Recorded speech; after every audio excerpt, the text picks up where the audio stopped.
pouvoir continuer cette journée, je vous propose, c'est en quelque sorte une lectio divina dans laquelle nous entrons. Je voudrais nous faire entrer dans la parole de Dieu avec ce psaume 1 que nous avons lu hier, que vous avez peut-être lu et relu, puisqu'il est sur la première page aussi du livret.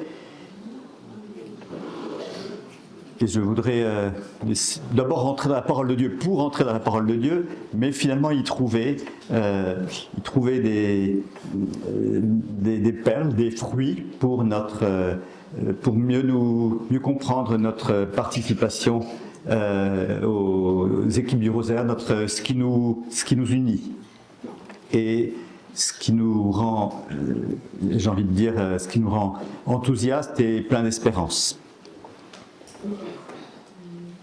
Nous invoquons l'Esprit Saint pour qu'il me rende clair dans ma parole et qu'il nous rende tous attentifs à l'écouter. Viens, Esprit de sainteté, viens, Esprit de lumière, viens, Esprit de feu, viens nous embraser.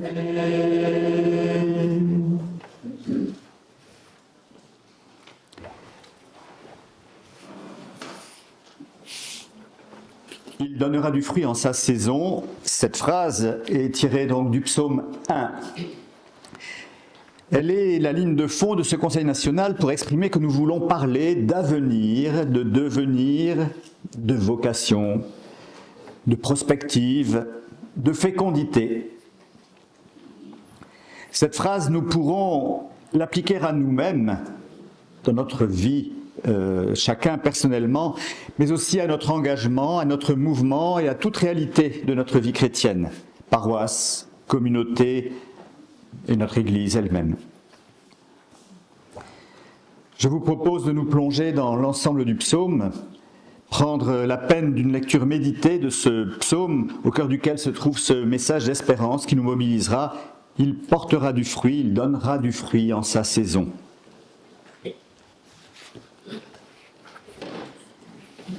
Heureux l'homme qui ne suit pas le conseil des impies, ni dans la voie des égarés ne s'arrête, ni au siège des rieurs ne s'assied, mais se plaît dans la loi du Seigneur, mais murmure sa loi jour et nuit. Il est comme un arbre planté auprès des cours d'eau. Celui-là portera fruit en son temps, en sa saison, et jamais son feuillage ne sèche. Tout ce qu'il fait, il le mènera à bien. Ce n'est pas la même chose pour les impies, car plutôt ils sont comme de la paille que dissipe le souffle du vent. Aussi, les impies ne se lèveront pas lors du jugement, ni les pécheurs au rassemblement des justes. Car le Seigneur connaît le chemin des justes, et le chemin des impies va s'effondrer, comme dans un gouffre.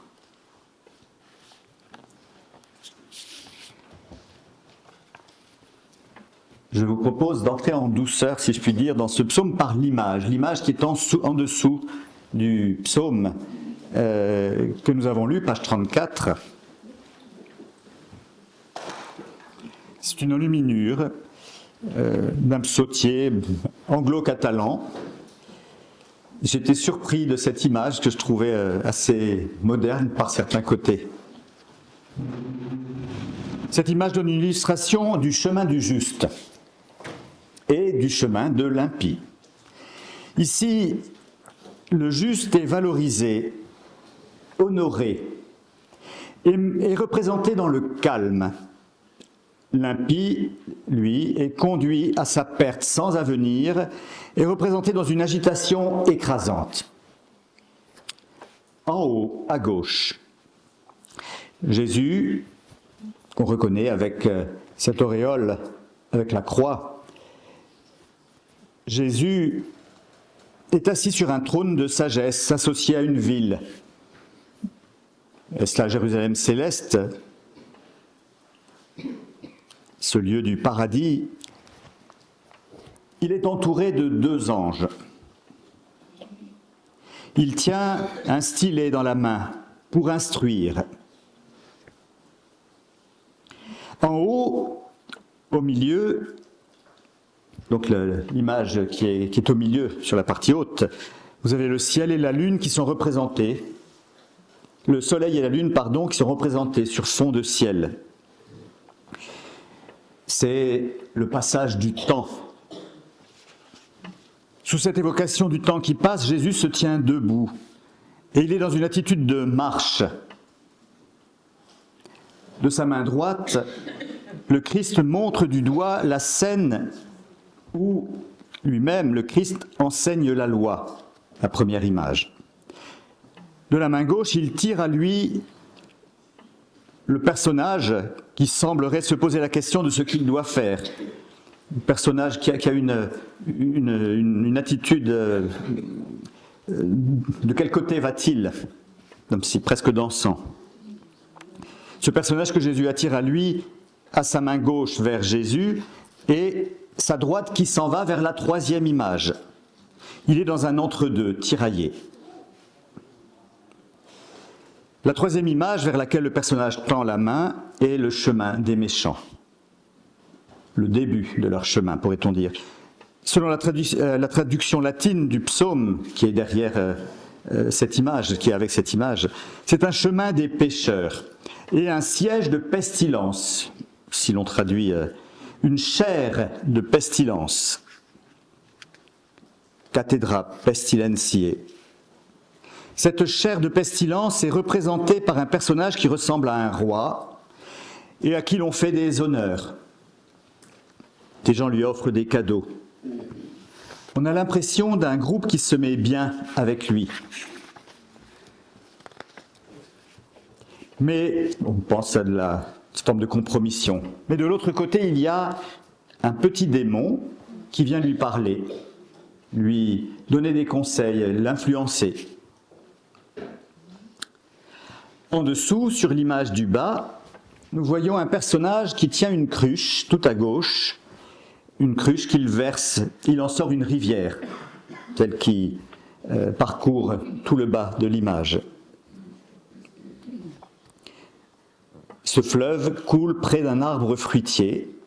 Vous voyez à la gauche un arbre aux fruits étonnants.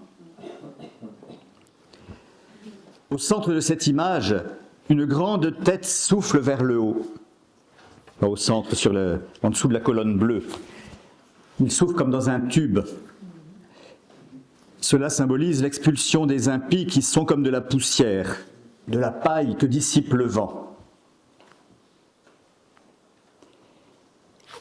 Et nous les voyons à côté. Tout à droite, un groupe de personnages est emporté par de grands démons vers un gouffre représenté par une gueule grande ouverte. Nous voyons des hommes nus, tout perdus, tomber dans la bouche de ce gouffre, une bouche des enfers. Le chemin des impies va s'effondrer, comme dans un gouffre. Voilà, c'est pour nous mettre en condition pour aller plus loin dans le psaume, mais j'aime assez bien regarder des images qui commentent des images, commentent à leur façon ou illustrent la parole de Dieu. Allons au fil du psaume.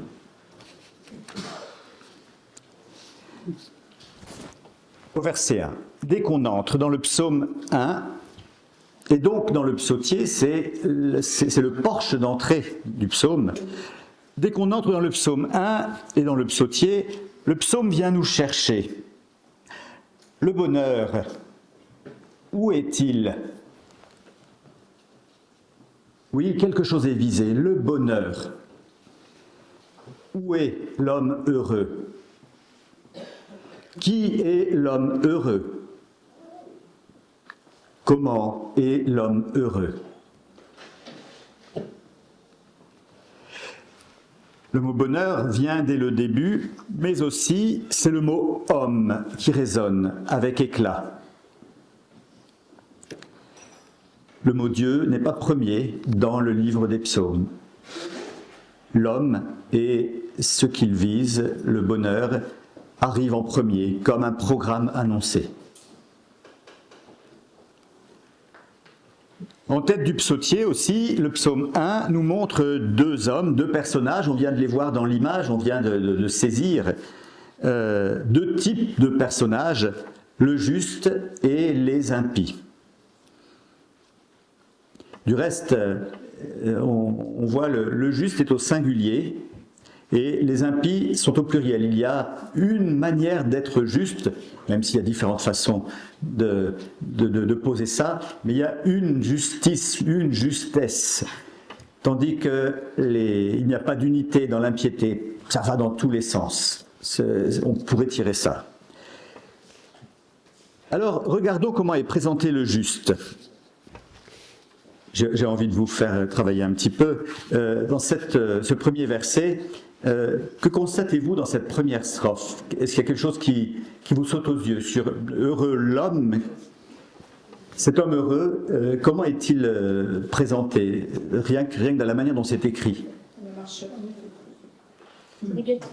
Marcheur, négatif, c'est pas la négative. C'est ça que je voulais obtenir. Marcheur aussi, c'est intéressant d'ailleurs. Alors, effectivement, il est décrit par la négative. Il n'a pas. Cette formulation négative vous fait penser à quoi? Commandement.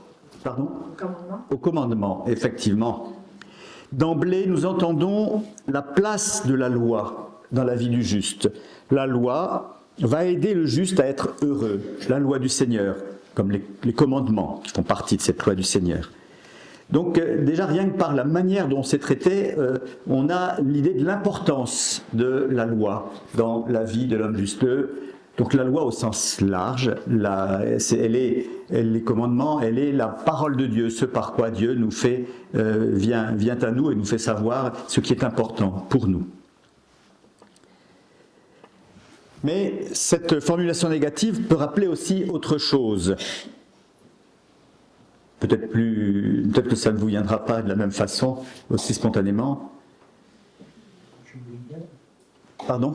Le nom de d'Ève, quand elle transgression, dans la Genèse. Le nom N-O-N de Ève, la transgression. Alors, j'allais dire, mais formellement, la négation, on va l'utiliser, elle est utilisée pour les commandements. Il y a un autre moment où dans la vie spirituelle, ça part du non. Comment? Alors, non, alors c'est dans l'autre sens que c'est le combat spirituel. Le mécanisme du combat spirituel, il est ainsi.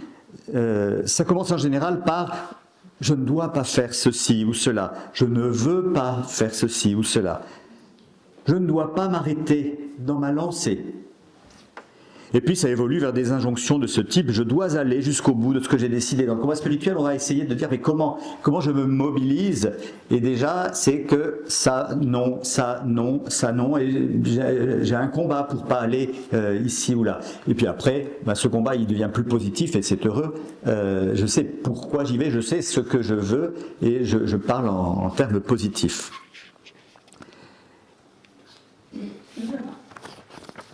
Sur le premier instant, vous n'avez pas pensé que c'était au passé? Je n'ai pas pensé que c'était au passé, c'est-à-dire? Eh bien, il n'a point marché. Oui. C'est pas il ne marche pas. Oui. Et vous en tirez quoi? Alors, je redis quelque chose qu'on m'a dit. La mort fixe notre chemin. La mort fixe notre chemin. Alors, le psaume 1 laisse entendre que l'on doit entrer, chacun, au fond de soi-même, dans le combat spirituel. Chacun personnellement, mais aussi à l'échelle de notre mouvement. Il y a un combat pour la vie. Un combat contre la désespérance qu'il nous revient d'assumer. Nous constatons ensuite que cet homme heureux n'est pas un homme retiré du monde. Le psalmiste ne dit pas « heureux l'homme qui ne rencontre pas l'impie ». Mais il dit « Heureux l'homme qui ne suit pas le conseil des méchants, ne s'arrête pas sur leur chemin. La route du juste semble obligatoirement croiser celle des transgresseurs et des impies, mais elle ne s'y arrête pas. C'est bien la réalité du chrétien qui est dans le monde, mais qui n'est pas du monde. Le juste ou le croyant est face à de la résistance. Nous le savons, je le disais dans l'homélie d'entrée de ce Conseil national. Nous sommes face à de l'adversité et nous ne sommes pas arrêtés. Il ne se laisse pas arrêter, il ne s'arrête pas lui-même. Notons bien une chose. La menace est posée par un effet d'entraînement. Je ne sais pas si vous repérez dans ce psaume, maintenant regardez dans les verbes, qu'est-ce qu'ils évoquent. Tout à l'heure quelqu'un a parlé de marcher.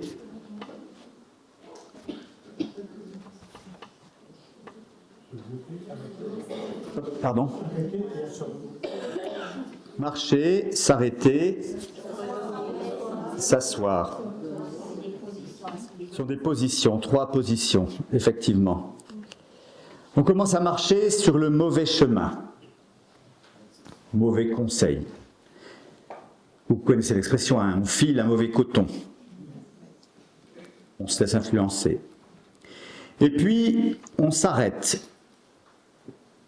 Et puis, on s'installe, on s'assoit. Alors cela devient très difficile de repartir correctement, car la passivité nous écrase. L'image me venait avec justement cette espèce d'effet d'entraînement, la manière dont on peut se laisser entraîner là où on n'aurait pas voulu aller peut-être, mais je me disais, ça me fait penser à imaginer dans une ville où une famille arrive et puis l'enfant va aller à l'école, puis on a dit aux parents, attention, vous habitez là, pour aller à l'école, il va être obligé de passer à côté de cette rue, c'est mal famé, c'est pas bon, faites attention. Donc les parents disent, hein, tu vas à l'école, tu vas tout droit, tu ne vas pas dans ce quartier-là, c'est pas bon. Bon, on a pu faire ça, enfin, quand il y a des proches, des enfants. Et ben, l'enfant, il va à l'école, le premier jour il y va droit, hein, il suit comme les parents ont dit. Et puis, quand il revient le soir, il se dit c'est là qu'il ne faut pas aller. Le lendemain, quand il revient de l'école, il se dit quand même, c'est bizarre, pourquoi il ne faut pas y aller? Donc il entre un peu dedans, donc il va marcher dedans. Vous savez, comme on a un petit peu peur, là, donc on marche un peu vite. Et puis, il est ressorti, il a marché dedans, c'est tout. Puis il retourne. Puis le lendemain, il dit, c'était quand même pas terrible. Donc, qu'est-ce qu'il fait? Il prend le temps, il s'arrête devant les boutiques un peu glauques, devant les établissements plutôt pas très heureux et tout ça. Là, ça fait de l'adrénaline, puis il repart. Et puis le lendemain, il se dit quand même, c'était intéressant, hein, puis il y va, et puis il entre, et puis il s'assoit dans le bar le plus glauque de la ville, ou je sais pas trop quoi. Et c'était un peu cette idée, j'y vais, au début, non, je vais pas trop loin, et finalement, je finis par m'installer, et je ressors difficilement. Une fois que je suis assis, je suis installé, je ne ressens pas. Ces positions dans le psaume me donnent à penser à une sorte un peu ce mécanisme dans lequel on peut aller là où on ne veut pas aller, où on ne devrait pas aller. Nous reconnaissons ici la fragilité de notre vie de disciple. On risque de changer de chemin. Vous savez, je pense à l'évangile de Saint Jean, dans toute la première partie de l'évangile selon Saint Jean, jusqu'au chapitre 12, on parle du temps du choix. On voit des disciples suivre Jésus, et puis à un moment ils s'arrêtent de le suivre, ils réagissent contre lui, et puis ils s'en vont, ils prennent le chemin inverse. À un moment, on risque de glisser. Là où ailleurs là où on devrait aller, où on voulait peut-être aller au départ. Saint Jérôme, parlant de ce passage, dit « Nous devons étudier la gradation a marché, s'est arrêté et s'est assis. L'homme a en effet marché quand il a tourné le dos à Dieu, dit-il. Il s'est arrêté quand il a pris plaisir au péché. Et il s'est assis quand, endurci par son propre orgueil, il a été incapable de retracer ses pas, de reprendre le chemin, sans que celui, avec un grand C, sans que celui qui n'a pas marché selon le conseil des méchants, ni ne s'est arrêté sur la voie des pécheurs, ni ne s'est assis sur le siège de la pestilence, ne soit venu pour le délivrer. Alors, cependant, je note qu'il a beau parler du Christ qui dit-il, n'a pas marché selon le conseil des méchants, oui, ne s'est pas arrêté sur la voie des pécheurs, peut-être pas, ne s'est pas assis sur le siège de la pestilence. Je me prends à regarder Jésus dans l'Évangile. Lui, il va au-devant des pécheurs, lui, il s'assoit avec eux à table, mais pour en faire sortir du bien. Il y a cet effet d'entraînement, on pourrait le prendre aussi au sens positif, ne pas glisser vers le mal. En revanche, on peut glisser vers le bien, pour pouvoir s'asseoir dans le bien. Je me disais que les équipes du Rosaire, c'est bien ça qui se produit. Nous allons, nous venons, nous rencontrons quelqu'un, nous nous arrêtons, nous parlons, l'effet missionnaire des équipes, et puis viens t'asseoir sur la fameuse chaise du prochain, par exemple. On peut entendre cet effet négatif ici, le traiter de manière positive, c'est bien ce qui se passe aux équipes du Rosaire ou dans d'autres mouvements d'ailleurs. Il me semble que c'est le mot même mouvement en fait, c'est-à-dire on prend un risque quand on est par exemple, un risque de tomber, un risque... mais si dès le départ on ne bouge pas, de toute façon on va nulle part. Donc je pense que le mot mouvement en lui-même implique le risque qu'on prend à éventuellement tomber ou prendre le mauvais chemin. C'est vrai, le mot mouvement évoque notamment ça, c'est pas quelque chose de statique, de figé, il y a un risque, comme une marche, hein. La marche elle ne fonctionne que parce que vous êtes à un moment en déséquilibre, quand vous levez une jambe pour la poser, en fait il y a un moment où on est en train de tomber. Bon, là, quand on apprend à marcher, on apprend à gérer ça, mais c'est bien ça, le mouvement, c'est se lancer, prendre un risque. Verset 2. Si la négative du verset 1, c'est-à-dire l'idée un peu de la loi et des commandements, ne pas, tu ne pas, nous aide, on voit au verset 2 que la puissance sera dans l'objectif, le désir, le plaisir, bien qu'aller là, on est dans du positif. Les choses sont dites au positif. Il est dit, mais plutôt la loi du Seigneur et son plaisir. Le psaume montre concrètement comment on reconnaît son plaisir à vivre de la parole de Dieu, la loi. L'homme heureux, qui se révèle comme l'homme juste, est plongé dans la loi. J'ai envie de dire, il y est comme un poisson dans l'eau. Il est bien dans ce bain-là. Nous pourrions d'ailleurs nous demander si nous allons prier, si nous lisons l'Écriture sainte, ou encore si nous célébrons la messe comme pour nous baigner dans un bain où on est bien. Parfois on peut s'ennuyer un petit peu, hein. Parfois on peut avoir envie de s'arrêter très vite. Là on a l'idée de l'homme juste finit par trouver comment se sentir bien, il se sent bien plongé dans la loi. Et l'autre signe du bonheur, c'est que l'homme heureux fredonne le chant de la loi. C'est sur ses lèvres, comme si ça vient de son cœur et ça monte à ses lèvres. Ça me faisait penser à Jésus disant « Si votre justice ne déborde pas davantage que celle des scribes et des pharisiens ». L'idée est de laisser déborder notre relation à la loi, qu'elle sorte comme un chant sur nos lèvres et signe que l'on est dans cette ligne-là. C'est-à-dire qu'on n'est pas dans le trop peu, finalement, la loi déborde comme quelque chose qui va être bénéfique et positif.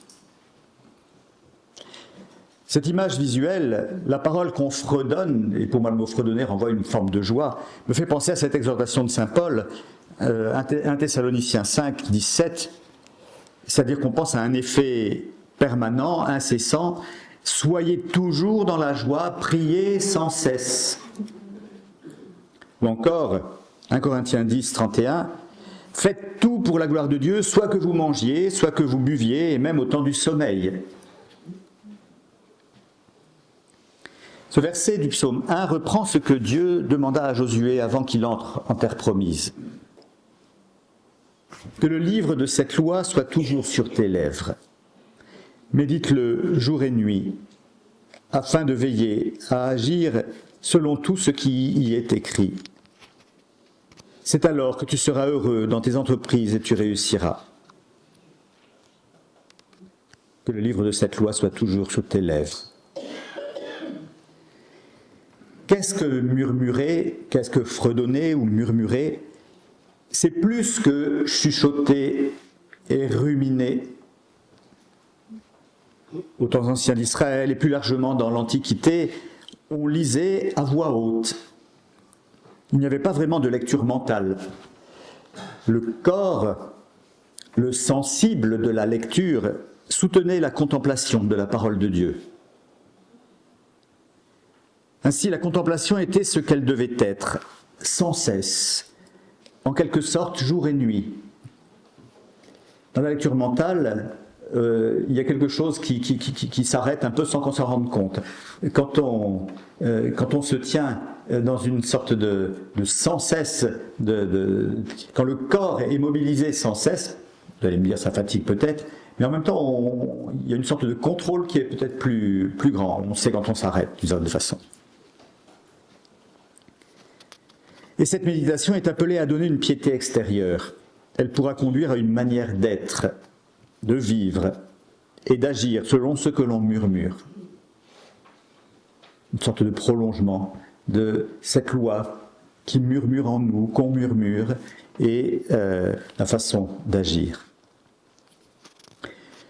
Je pense à Anne, la mère de Samuel, qui est un exemple de quelqu'un qui murmure la loi du Seigneur. 1 Samuel, premier chapitre, 1 Samuel 1, 12, 13. Comme elle prolongeait sa prière devant le Seigneur, Élie, le prêtre, observait sa bouche. Anne parlait tout bas, ses lèvres remuaient, mais on n'entendait pas sa voix, et Élie pensa qu'elle était ivre. On lisait aussi à haute voix dans les premiers temps de l'Église, ou alors quelqu'un lisait pour vous, un proche ou un serviteur. On savait de grands pans de l'Écriture et on se les disait à haute voix. C'est quelque chose qu'il est bien de faire, d'apprendre des passages de l'Écriture et puis de se les dire quand on marche en forêt, je ne sais pas. Dans le livre des Confessions de saint Augustin, on trouve un étonnement d'Augustin.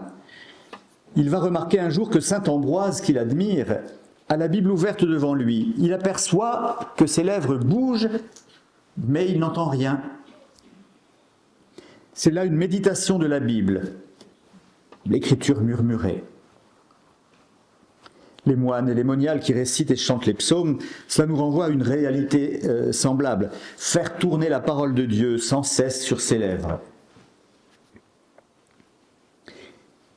Il y a ici l'idée que nous assimilons la parole de Dieu dans la durée. Il faut la laisser passer sur nos lèvres et dans notre cœur au fil du temps. Nous ne l'assimilons pas de façon immédiate. Faire tourner la parole de Dieu sur nos lèvres, la murmurer, la dire régulièrement, la dire sans cesse, c'est se tenir dans une disponibilité plus grande pour recevoir ce que Dieu nous donne. Et nous le verrons juste après, ce que Dieu nous donne. C'est un travail qui façonne notre fécondité. Et je me suis dit qu'il y a cela dans l'expérience des équipes du Rosaire. Méditer la parole de Dieu de façon perceptible, de façon audible. L'atelier des aumôniers diocésains hier disait que les équipes du Rosaire aident à faire grandir la culture de la rencontre. Mais inversement, cette culture de la rencontre, les rencontres mensuelles, mais aussi le quotidien personnellement avec la prière chaque jour, aide à faire grandir la fréquentation de la parole de Dieu. Et en conséquence, notre vitalité spirituelle et notre fécondité humaine et missionnaire grandissent.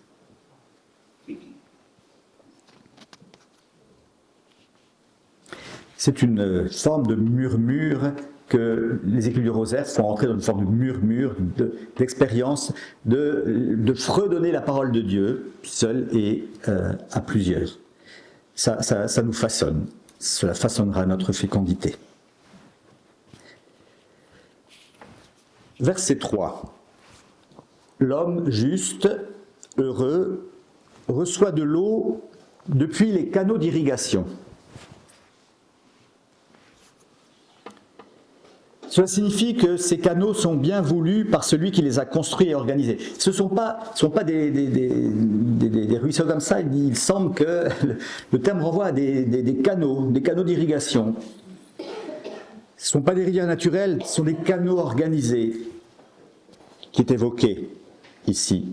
Alors nous nous posons la question, qui a pu poser des canaux d'irrigation ? Nous pensons bien que cela vient de Dieu. Et que représentent ces canaux ? Nous pensons à la grâce. La grâce de Dieu n'est pas là par hasard. Elle n'échappe pas de Dieu sans qu'il le veuille. Il y a une volonté de Dieu.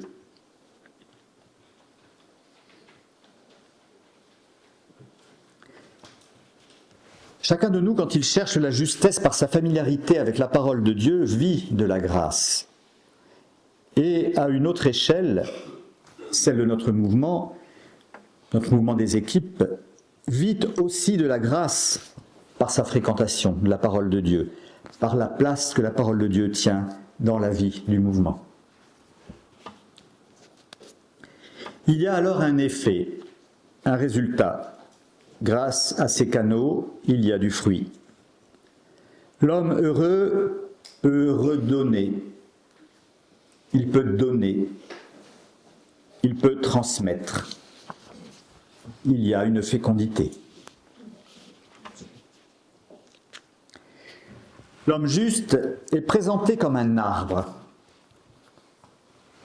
Et l'arbre donne des fruits en sa saison. J'ai retenu ce mot de saison dans la traduction qu'on trouve dans certaines traductions. L'idée de saison me fait penser à des périodes qui se suivent. L'image de l'arbre et des fruits se retrouve ailleurs dans la Bible et laisse penser la saison, les saisons. On a souvent en tête, il donne du fruit en son temps, il donne du fruit en sa saison ou en chacune de ses saisons, en toute saison. C'est comme ça que je l'ai entendu. Au livre d'Ézéchiel, chapitre 47, lorsqu'il est question de l'eau qui jaillit du temple comme un torrent, on peut lire un résultat. Chapitre 47, verset 12. « Au bord du torrent, sur chacune de ses rives, croîtront toutes sortes d'arbres fruitiers, dont le feuillage ne se flétrira pas, et dont les fruits ne cesseront pas. Ils produiront chaque mois des fruits nouveaux, car cette eau vient du sanctuaire. Les fruits seront une nourriture et les feuilles un remède. » Ou encore, dans un autre psaume, le psaume 92, verset 13 et suivant, « Le juste poussera comme un palmier, il grandira comme un cèdre du Liban. Plantés dans la maison du Seigneur, ils pousseront dans les parvis de notre Dieu. Dans la vieillesse encore, ils portent fruit, ils restent frais et florissants. » Dans la vieillesse encore, en cette saison de la vieillesse. Il reste frais et florissant pour publier que le Seigneur est droit, mon rocher. En lui, rien de faux. Pour publier, pour annoncer, mission à accomplir, de dire les choses. Nous parlerions d'évangélisation. La vie de chaque être humain se lit comme une succession de saisons. Et l'on peut aussi dire cela de 70 ans d'un mouvement comme les équipes, ou encore de la vie de l'Église. de l'histoire de notre christianisme. Chaque saison a ses fruits. Et dans la vie de l'Église, chaque période a donné ses figures de saints. Ceux qui ont apporté quelque chose qui répondait à une urgence, à un besoin. C'est bien là un effet de la grâce de Dieu. Il y a les saints connus. J'en ai dessiné quelques-uns ici sur cette page de couverture dans les médaillons. Et puis il y a les saints que nous sommes appelés à devenir. Il y a des figures qui marquent, sans qu'elles soient canonisées, parmi nous-mêmes. Parlons de Père Équem par exemple, mais d'autres figures qui finalement sont des fruits à une saison ou une autre de l'Église.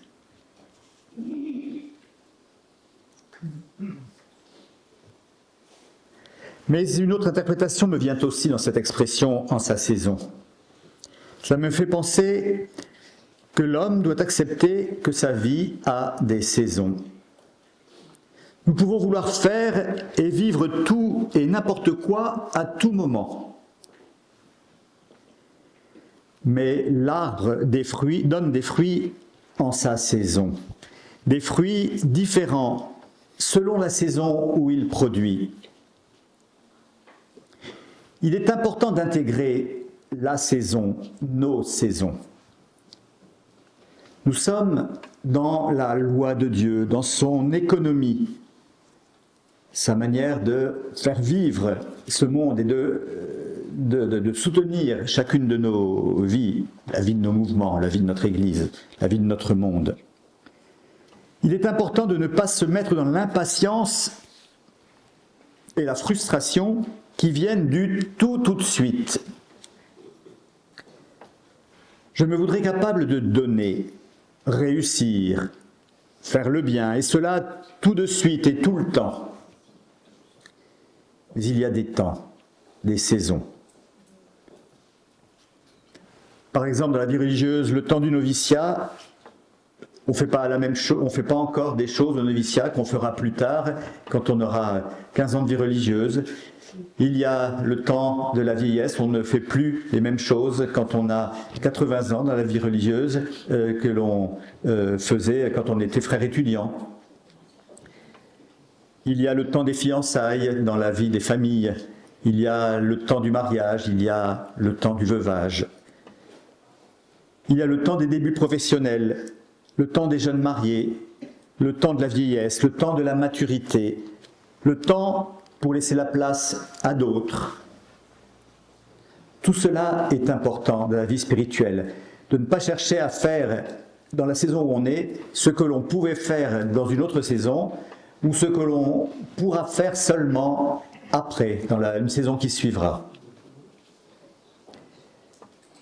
Faire attention à cette impatience ou cette frustration. Impatience de ne pas encore pouvoir faire, frustration de ne plus pouvoir faire. Cela nous donne d'ailleurs une lecture de notre vie et de l'exercice de nos responsabilités.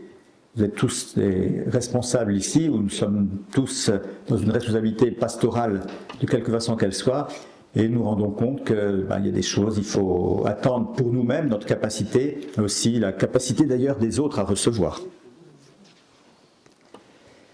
L'homme peut vouloir faire et vivre tout et n'importe quoi à tout moment, mais il n'y parvient pas. Il y a des saisons et des âges de la vie. Donc l'homme heureux dépasse la frustration. Cela peut nous conduire à une réflexion aussi sur le rapport à l'écologie, donc le rapport aux âges de la vie, la manière de vieillir, d'accompagner notre vieillissement, qui commence très jeune d'ailleurs, hein. Chaque jour un jour de plus. Mais aussi l'idée du transhumanisme, faire un lobe augmenté. J'entendais dans une conversation qu'on parle bientôt, il y aura des enfants augmentés. Je ne sais plus qui disait ça, on est en train de faire naître les enfants augmentés. À l'échelle de notre mouvement, en sa saison, laisse entendre qu'il faut lire les différents contextes que les équipes du Rosaire ont traversés. Quel était le contexte du Père Ékem? Quel est le contexte dans lequel nous sommes aujourd'hui? Je l'évoquais déjà hier. Comment ce contexte a-t-il évolué? Il faut accepter de reconnaître les changements et les évolutions. Il faut les décrypter. Qui, le Père Ékem et Colette Couvreur, pouvaient-ils chercher à rejoindre dans les débuts des équipes? Et qui, aujourd'hui, nous verrions-nous rejoindre? Je ne sais pas si on aura le temps. Si j'ai le temps, je laisserai le frère François nous évoquer ce regard sur cette question. Je sais qu'il a une vraie réflexion là-dessus. S'il ne peut pas le faire aujourd'hui, peut-être qu'il nous fera un petit mémo de ça, de sa façon de voir dans les équipes l'évolution du contexte. Je termine sur le psaume, on verra ce qui sera possible aujourd'hui ou alors plus tard. En tout cas, dire que le juste ou l'homme heureux, l'homme non frustré, donne du fruit en sa saison ou selon sa saison, selon la saison dans laquelle il est, cela signifie qu'il restera jeune. Si on est, je veux dire, obéissant à l'événement, si on est accueillant au temps où on est, à la saison dans laquelle on se trouve, on reste jeune, puisqu'on est conforme à ce qu'on est en mesure de donner, ce qu'on est appelé même à donner. Il restera jeune, il ne se fanera pas, mais peut-être pas de la façon qu'il déciderait lui-même, effectivement. Sur l'illustration du livret que j'ai faite, il y a des fruits différents et des feuilles de différentes couleurs, elles aussi. Fruits et feuilles gardent de l'éclat, mais évoluent. Cela fait partie de notre richesse. Son feuillage ne fanera pas, tout ce qu'il fait le mènera à bien. Eusèbe de Césarée donne une interprétation eschatologique pour la fin des temps, pour notre devenir. Il dit « L'arbre est à la fois le Fils de Dieu, proche des fleuves, c'est-à-dire des saintes écritures qu'il annonce, et il est le juste qui, toujours attaché à la loi divine, est irrigué par tous les fleuves spirituels. » Donc il est à la fois le Fils de Dieu, proche des fleuves, et il est le juste, toujours attaché à la loi divine, irrigué par tous les fleuves spirituels. Il dit « Son temps est le siècle futur, la vie présente étant le temps de l'agriculture, de la préparation du fruit. »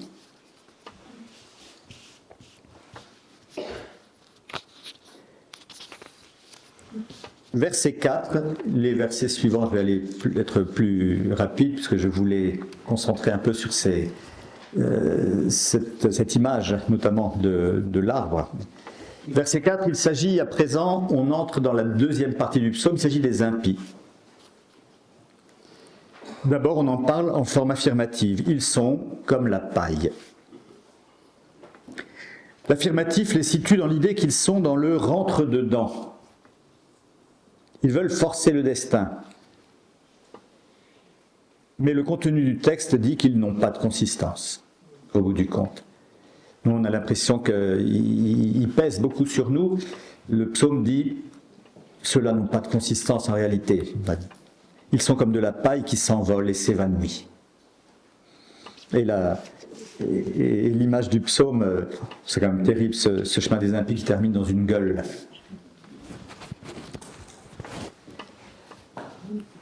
Au verset 5, leur devenir est annoncé. Quel est-il? Ils ne se lèveront pas lors du jugement.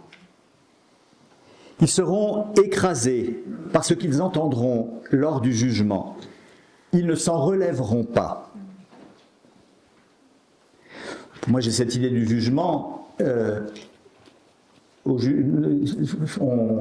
On développe parfois une peur de ce temps du jugement.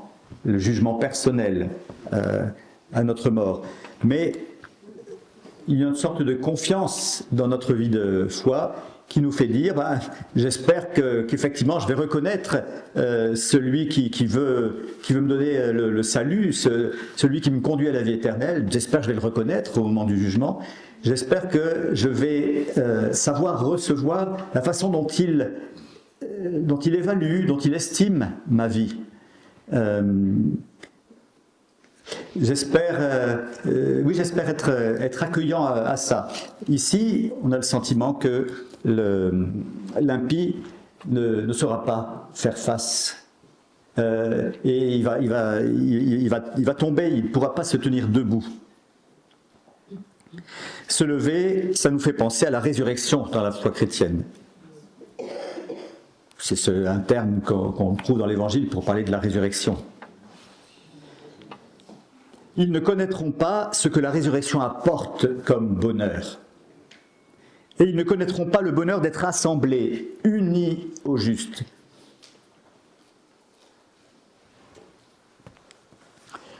Au verset 6, le Seigneur connaît le chemin des justes. Et comme il les irrigue de sa parole, l'homme juste le connaîtra aussi avec Dieu, par instinct, par connivence. Parce que je suis pétri de la parole de Dieu, parce que je vis de sa grâce, eh bien je suis en connivence avec Dieu qui connaît le chemin des justes, qui montre le chemin des justes. Mais je vais le trouver moi-même par cette connivence à Dieu. C'est quelque chose de cet ordre-là. Les impies chercheront eux aussi un chemin, une destination. On a tous besoin de chercher une destination. Mais ça ne marchera pas, dit le psaume. Il y aura effondrement du chemin devant eux. Ils tomberont comme dans un gouffre.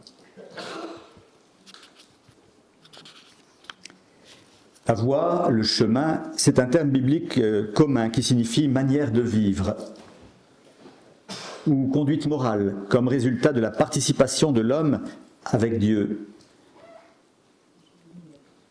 On suit le chemin, on suit la voie, on est dans une conduite qui nous mène au bien, ou inversement, on tourne le dos à Dieu. Il existe, semble-t-il, 66 fois dans le psautier ce terme, pour dire il est bien présent dans le psautier. C'est ouvert avec le psaume 1, ce chemin à suivre, hein, et vous voyez ces positions qui peuvent nous ébranler un peu dans le début. On le trouve 16 fois dans le psaume 118, vous savez, ce long psaume de la parole de Dieu. Le chemin est bien associé à la parole, la façon de vivre de la parole de Dieu. Il est fréquent aussi dans la littérature de la sagesse. Son usage est populaire aussi chez les prophètes. Et puis, Jésus, notre Seigneur, Jésus, se présente comme le chemin. Jean 14, 6. Le Nouveau Testament appelle à un choix décisif comme l'Ancien Testament le faisait. Choisis le bien, choisis le mal. Choisis la mort, choisis la vie. Et c'est un choix auquel le Christ lui-même a été soumis lorsqu'il fut poussé au désert par l'Esprit Saint pour y être tenté par le diable. Ce que le carême nous a rappelé au début, comme chaque carême, nous partons sur, attention, les choix. Dans quel combat entrerez-vous ? Pourquoi allez-vous combattre ? Et Jésus est sorti vainqueur de ce choix et des tentations qui allaient avec. Il a ouvert le chemin du salut. Il a vaincu les tentations et nous entraîne donc à sa suite. Il a fait cela pour nous. Par la suite, il se présente comme le chemin, la vérité et la vie. Et si souvent, dans l'Évangile, et à nous-mêmes, il dit « Suis-moi ». Alors heureux qu'il écoute. Voilà ce parcours de verset par verset. Je voudrais faire comme une sorte d'épilogue. Arriver à profiter de la loi de Dieu. Le Dieu personnel et intime, je mets l'intimité derrière l'intimité, cette idée de l'irrigation, ces canaux d'irrigation qui irriguent l'homme juste. Le Dieu personnel et intime est avant tout le Dieu de la parole écrite.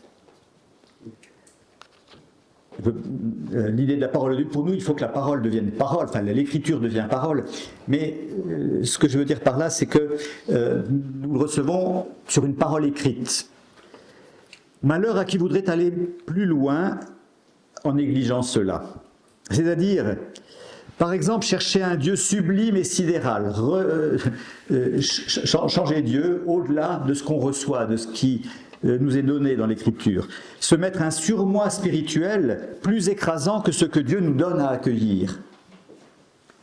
Être plus catholique que le pape, selon l'expression familière que l'on utilise.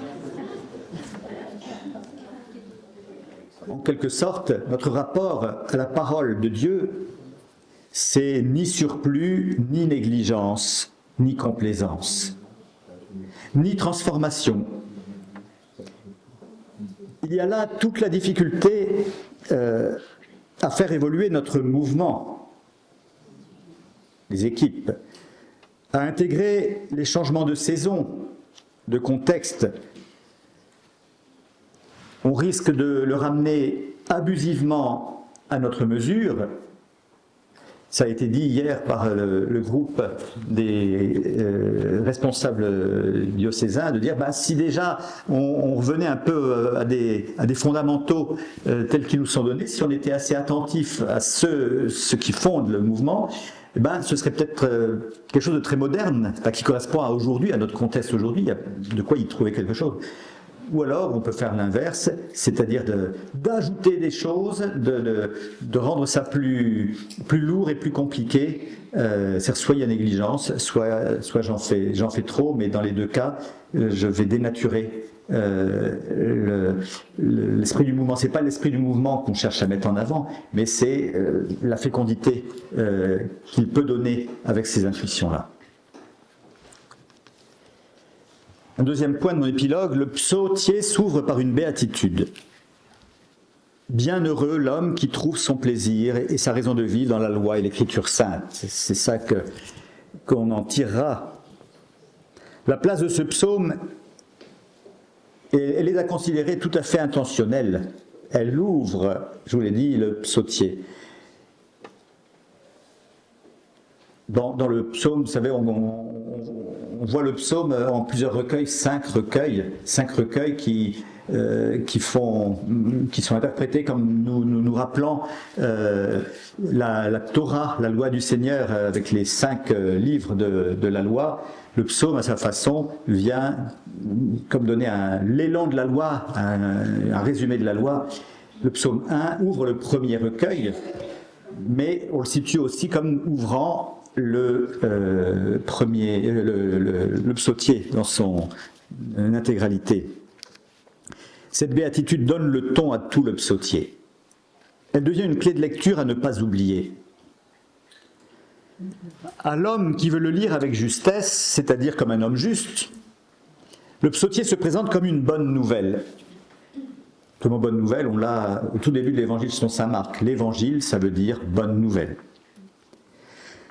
Même dans les psaumes où la détresse de l'auteur s'exprimera avec des accents les plus douloureux, il faut se souvenir, c'est comme dans certains opéras, du motif de l'ouverture toujours présent.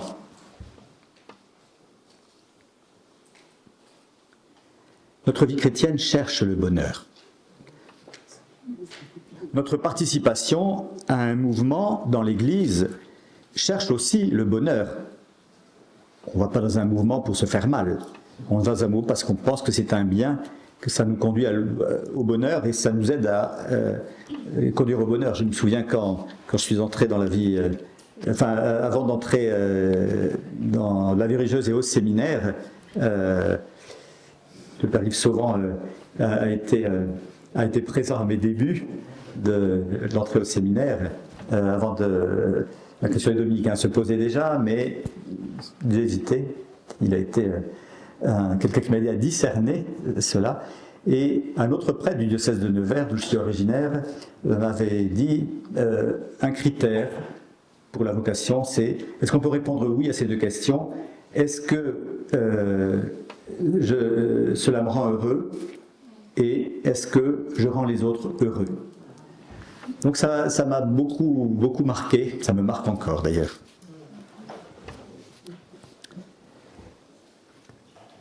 Notre vie chrétienne cherche le bonheur et la participation à un mouvement, donc notre mouvement en particulier, cherche aussi le bonheur. Il est important de réinterroger régulièrement notre motivation et de la réinterroger avec d'autres.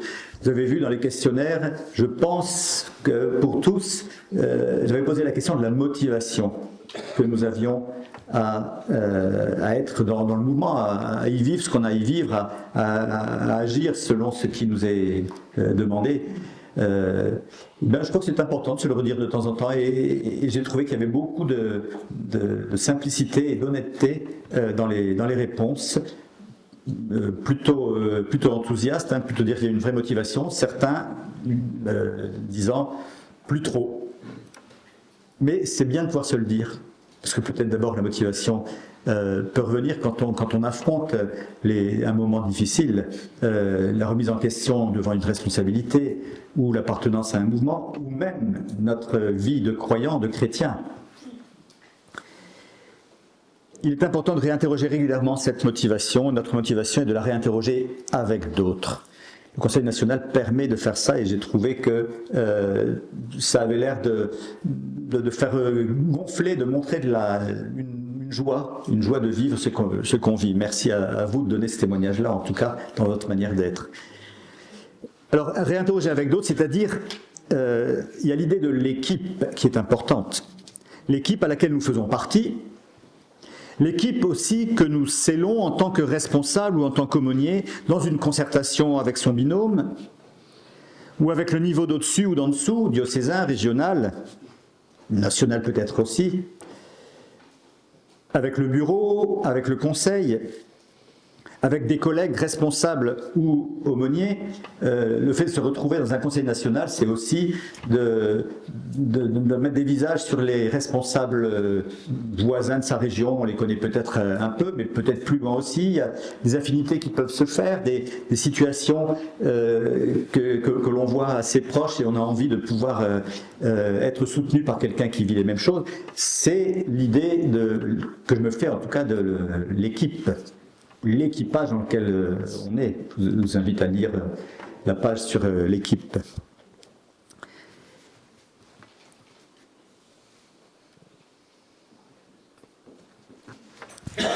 Un troisième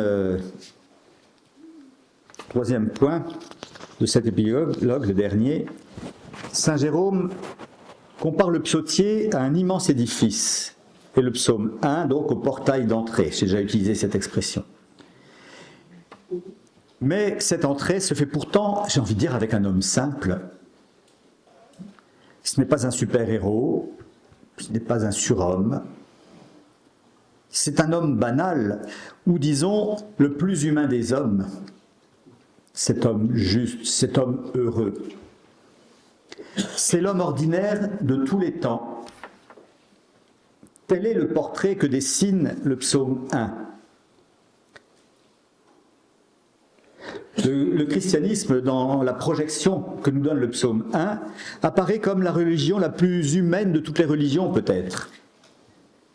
Le psaume 1 invite à lire, à s'imprégner d'un livre, le psautier qui suit, et plus largement, ce livre qui vient, au commencement, c'est l'écriture. Heureux l'homme qui se plaît dans la loi du Seigneur, dans la parole que Dieu donne, dans l'écriture qui nous vient. Et par ce livre, nous apprenons à rencontrer le Dieu personnel et intime. Le psaume 1 peut sembler un portail bas de plafond. Il n'est pas de grande mondanité, ce n'est pas des trucs extraordinaires, ce n'est pas une vision de l'homme dans la relation à Dieu, une espèce de truc hyper prestigieux. J'ai envie de dire qu'il faut se courber et abandonner des richesses qui nous alourdissent et des illusions qui ne nous permettent pas de décoller. Oui, heureux l'homme, banal ami de Dieu, ou dit autrement, l'amoureux de sa parole. Et je crois que c'est une spécificité de notre mouvement des équipes du Rosaire. Lire l'Écriture sainte, la méditer, la commenter avec beaucoup de simplicité. Dans le week-end, quelqu'un disait, je ne sais plus à quelle réunion c'était, à quelle rencontre c'était, je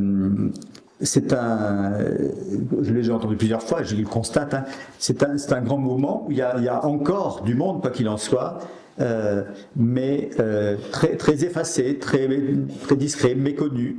De fait, c'est très présent dans la vie des paroisses et des diocèses, hein, vous vous en rendiez compte les uns et les autres, soit dans les sondages, soit dans les réunions, hein, j'ai entendu notamment celle des aumôniers diocésains.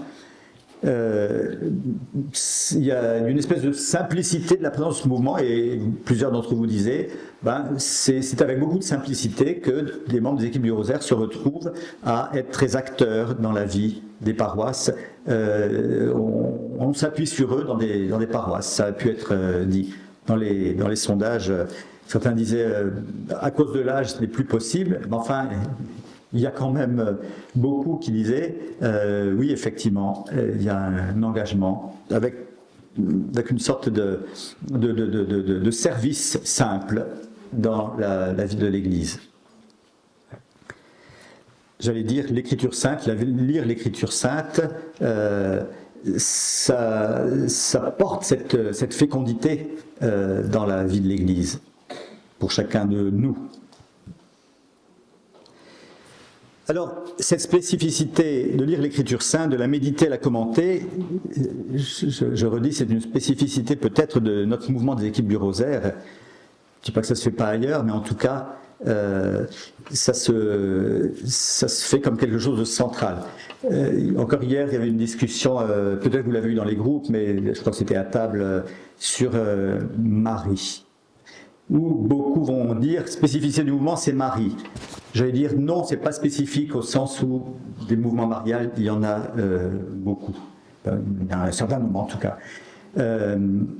Mais c'est la manière dont Marie est dans notre mouvement intimement liée comme caisse de résonance de la parole de Dieu, si je puis dire. Nous la lisons avec Marie. Et quelques-uns disaient, il faut changer le nom des équipes du Rosaire. C'est quelque chose de compliqué, mais peut-être qu'inverser le titre et le sous-titre pourrait se penser autrement, en tout cas, ou insister plus sur le sous-titre, l'Évangile avec Marie. Lire la parole de Dieu avec Marie, c'est ce que nous faisons, au sens où les mystères du Rosaire sont des portes d'entrée sur le salut que nous donne le Christ. Mystère du Rosaire. Rosaire, cette prière où nous en remettons à l'intercession de la Vierge Marie, nous la laissons nous guider dans cette vie du Christ, dans cette œuvre de salut de Dieu en Jésus-Christ.